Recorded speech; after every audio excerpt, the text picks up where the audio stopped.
This video is sponsored by Squarespace, the all-in-one platform for building a beautiful website, portfolio, or online store. Painting scenes that don't exist in a reference image with convincing lighting scenarios is tricky, but not impossible, and we can definitely do it. I'm gonna walk you through how I made this painting with a glowing lighting effect. But first, I want to introduce the new paints I was trying out in this painting, so we're gonna have to go back in time a little bit. Today I'm going to be trying a very interesting art supply. I have here this little beautiful bag of paints. This is the Turner Nagomi Cheery Men bag 6-piece acryl gouache set, and that's quite a mouthful, but they are all from Turner's Japanesque range. I've heard they're a little coarser or grittier than your typical acryl gouache paint, so I'm very intrigued. Very interested in trying these out for you guys, so let's get into it. And here are the colors included in the set. It's a super interesting palette of colors. So we've got 20 milliliter tubes here, and I like that they have a slightly different style of packaging so you can differentiate them from your other acryl gouaches. You know that these are the Japanesque paints. So we've got the Japanesque lilac. You can see the pigments there.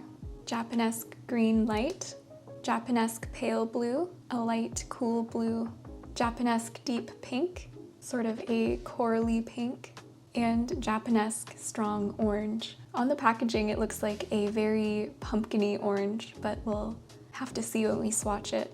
And then we have the Japanesque white gohan. This white is PW18, so it is a chalk white or a calcium carbonate white.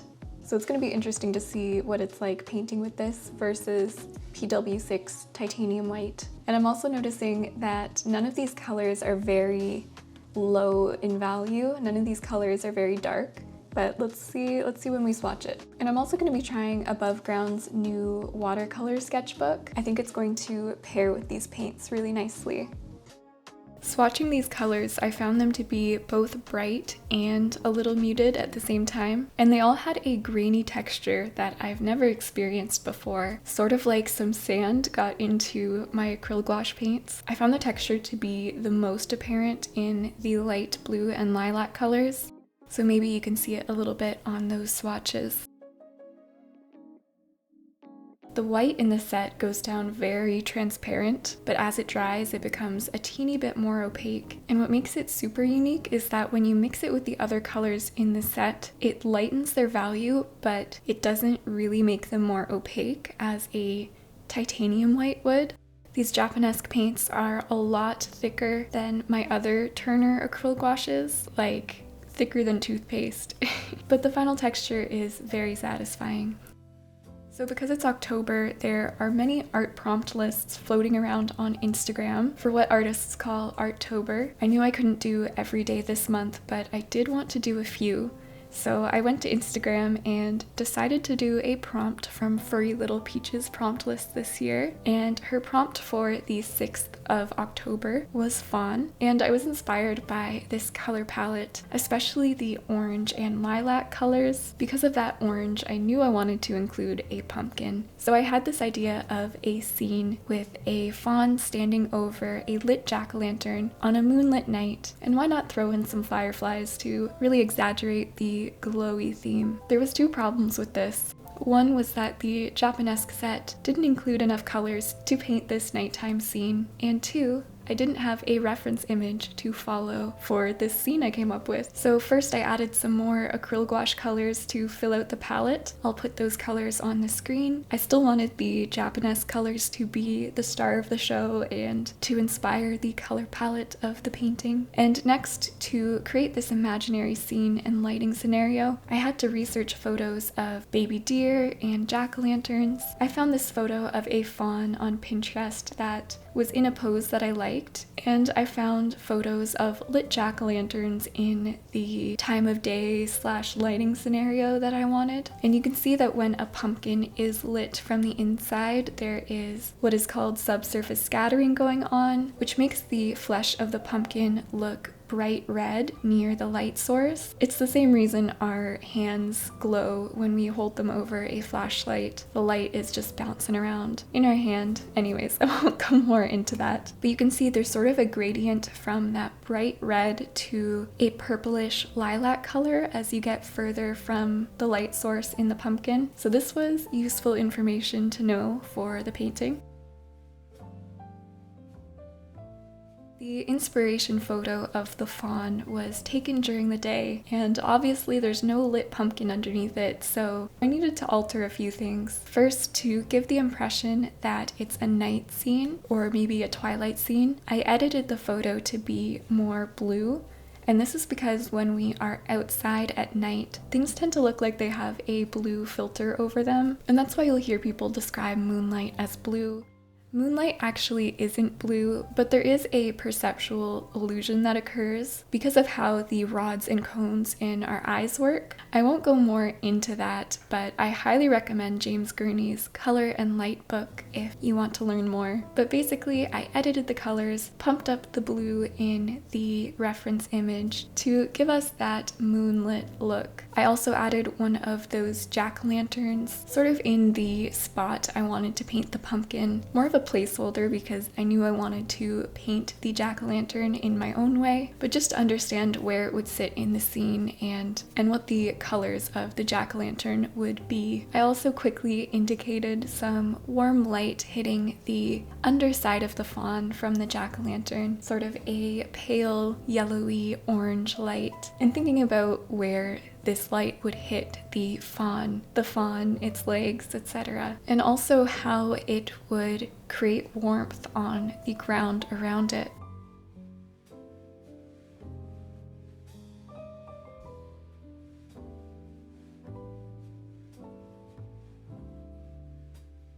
The other light source in this imaginary scene is moonlight, and I sort of imagined that we're in a forest, the moonlight is coming through the trees and sort of hitting the fawn from all around and creating a halo or ring lighting effect. So with this, I wanted to add blue, cool light around the outside of the fawn, and I thought it would be a cool contrast to have that cool light around the image and the warm light sort of in the center of the image.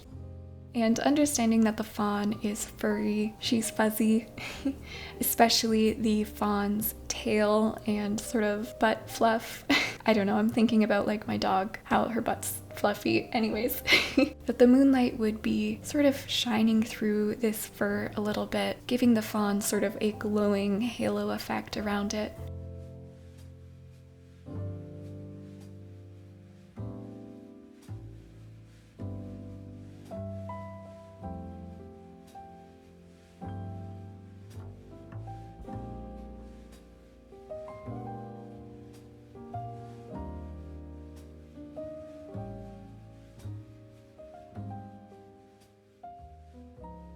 As this is painted in acryl gouache, we can't reactivate the paint after it dries on the painting. So there's a lot of instances where I have to go over areas. If there was an area or an edge that I wanted to sort of soften the look of, I would have to do this while it was wet. Whereas with traditional gouache, I could go in with a wet brush and sort of reactivate that paint, soften the area. With acryl gouache, you have to be a little more thoughtful, so if there is a transition from one color to another that is soft, not a hard edge, you have to do that while the paint is wet. And because I don't always think this far ahead, there are times when I have to go over certain areas.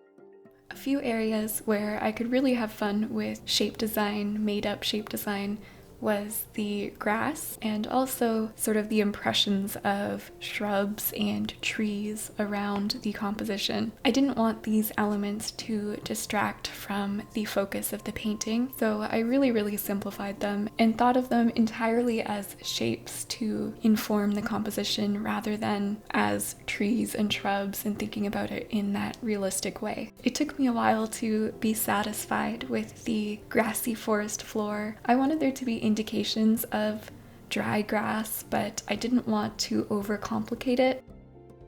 And I also wanted the shapes and the direction of the grass to be visually interesting and appealing. So like I said, that's where design comes in.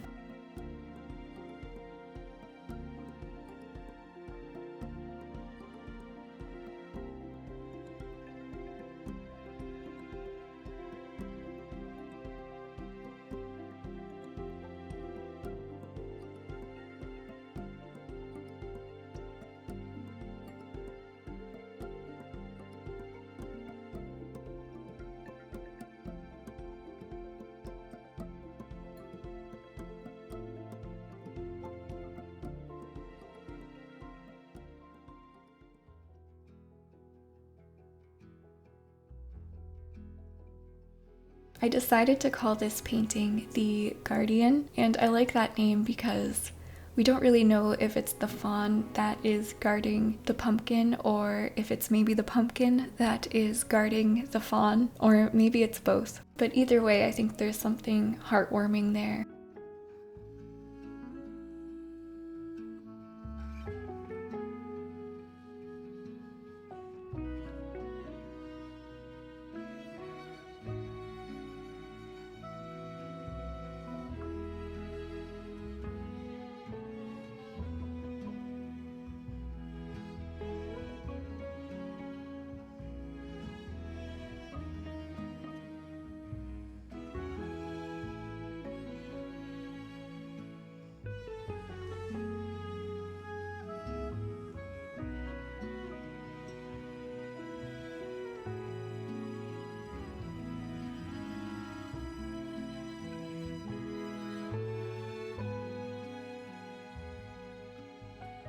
The colors in the Japanesque set were really perfect for this scene. The pink and the lilac were fantastic for mixing different hues in the fawn's fur. The orange obviously played a big role with the pumpkin, but I sort of saved that pale blue and light green for the end of the painting. The pale blue was perfect as a transition color for the ring lighting effect around the fawn. So the transition between the white glow of the fur and the darker blue background. I also found the white Gohan paint to be really great to create that white glowy effect because of its transparency. I found it was more like adding a white haze or filter rather than a opaque white. And I had a plan for the green paint from the beginning. I thought it would be the perfect color to add fireflies to the environment. When you think of a firefly light, you might think of more of a yellow color, but when we're looking at fireflies in the night sky, that yellow glow mixes with the blue cast of the night, and it actually ends up looking green. So this color was just perfect for that, and I couldn't wait to add those fireflies as a finishing touch. So here is how the finished painting turned out. I was really happy with it, and I thought it was super cool that I probably wouldn't have come up with this if it wasn't for the Peachtober prompt list, and if it wasn't for this set of paints, because the Turner Nagomi set really inspired the imagery in this one as well. Though I am really happy with it, there are definitely a few things I would do differently if I were to do it again. One of them being the spots on the fawn. I think I could have dealt with those in a better way, but overall I'm very happy. This was such a great exercise. I feel like I really put my artist brain to work here. I'm certainly not a master at making up my own scenes and lighting scenarios and making them convincing, but I feel like each time I push myself to do it, I'm learning more and I'm getting a little bit better. And as always, I want to share the things I learn with you guys in the hopes that it helps you too. Now, I'd like to thank the sponsor of today's video, Squarespace. My Squarespace website has been essential in supporting my small art business. It's not just about having a website, it's about showcasing your art in the best possible light. With Squarespace's flexible website templates, you can customize every aspect to match your artistic vision. You might think that templates could be limiting, but not with Squarespace. It's like starting with a sketch and then making it entirely your own, whether you prefer a minimalist design or bold, colorful layouts. There's a template that can serve as your perfect starting point. Squarespace also offers incredible visual design tools. As artists, we understand the importance of visuals, right? Well, Squarespace does too. They offer a range of design effects that can make your website look super polished and professional. You can add subtle animations, create scrolling effects, or even use video backgrounds. And for those of you looking to sell your art online, Squarespace's online store feature is, in my opinion, perfect. You can create a beautiful storefront that does justice to your work, add high quality images, videos of your creative process, and even customer reviews. It's kind of like curating your own online gallery, but with the added bonus of being able to sell directly to your audience. No matter what it is you do, Squarespace has the tools to help your creativity shine online. You can head to squarespace.com for a free trial, and when you're ready to launch your site, go to squarespace.com/EmilyHughes to save 10% off on your first purchase of a website or domain. Thank you so much, Squarespace, for supporting this channel, and a huge thank you as well to my lovely channel members and my patrons over on Patreon. Your support is so appreciated. Have a wonderful day or night wherever you are, and I will see you very soon with another video. Bye bye.